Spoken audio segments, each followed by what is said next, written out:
Before the public even knew the full story, investigators were already searching through landfills. Cadaver dogs had been sent into the Haro family's own home. Local whispers claimed that possible biological evidence had been discovered.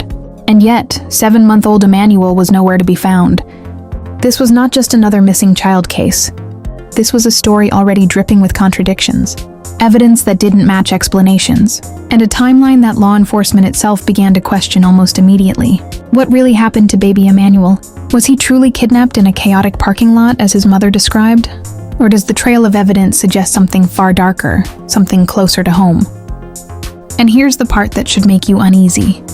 Investigators aren't simply searching neighborhoods. They're digging through landfills, chasing the possibility that the truth lies in the most unthinkable of places. If this shocks you, and it should, subscribe right now. Because when stories like this fade away, when the clicks stop, and the outrage dies down, the truth risks being buried right alongside the evidence.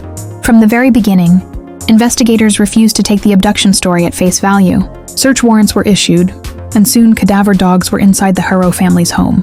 Their presence alone sent shockwaves through the community. What could they have been looking for? Then came the reports that changed everything.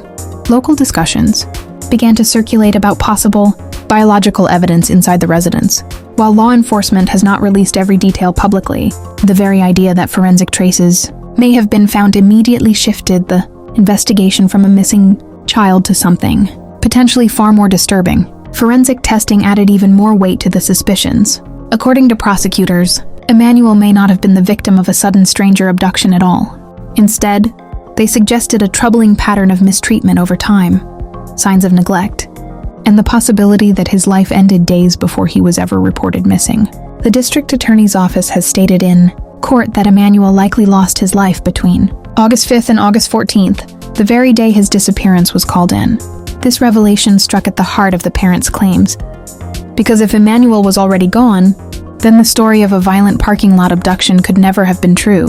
The contrast was undeniable. On one side, the parents' emotional pleas to the media, insisting their baby was stolen.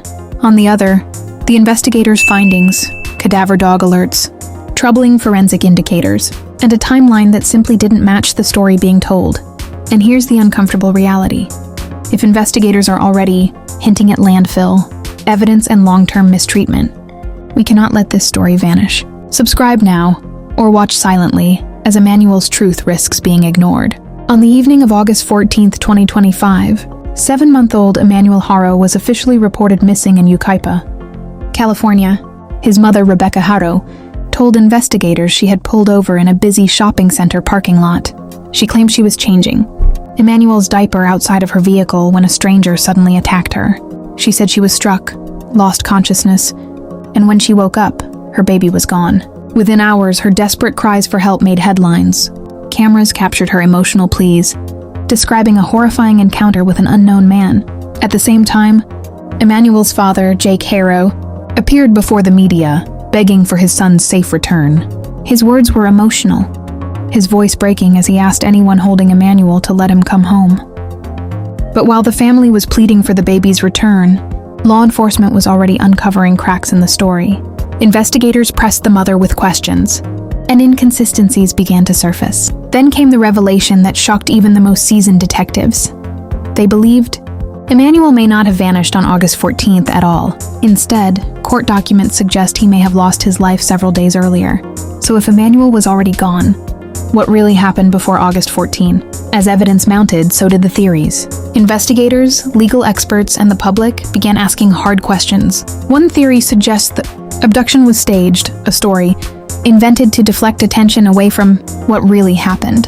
Another theory points to direct foul play, raising the possibility that Emmanuel's disappearance was never the result of a stranger at all.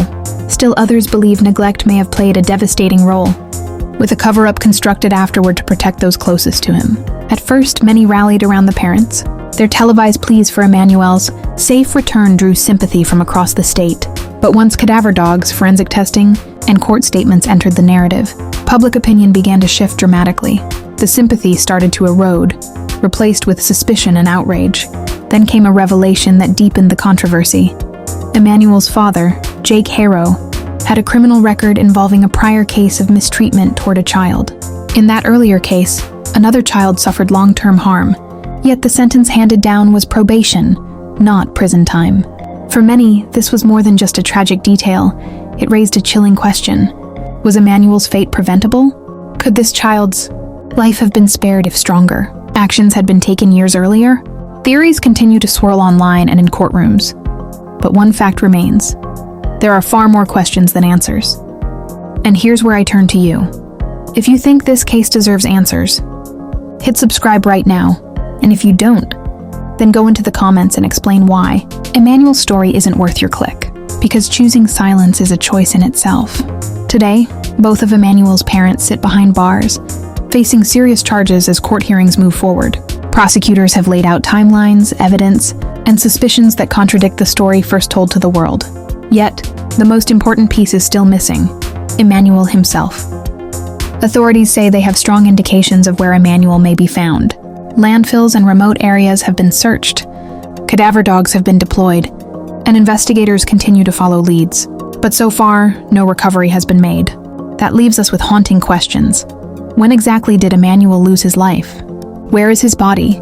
Was possible biological evidence truly found in the family home? And if so, why hasn't the public been given full disclosure? And perhaps the most painful question of all, why wasn't his father's prior conviction involving a child enough to protect Emmanuel from this tragedy? These unanswered questions leave a shadow over the case, a shadow that grows darker with each passing day. So don't just scroll past this story.